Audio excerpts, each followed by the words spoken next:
heç kim bizimlə diktat və ultimatum diliyle danışabilmez.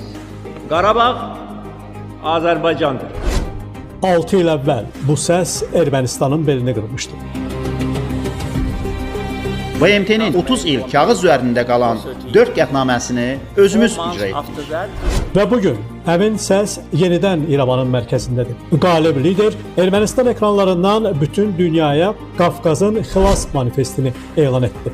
2023-cü ilin sentyabrında Azərbaycan Qarabağda separatçılığa son qoydu. Müharibə bitdi.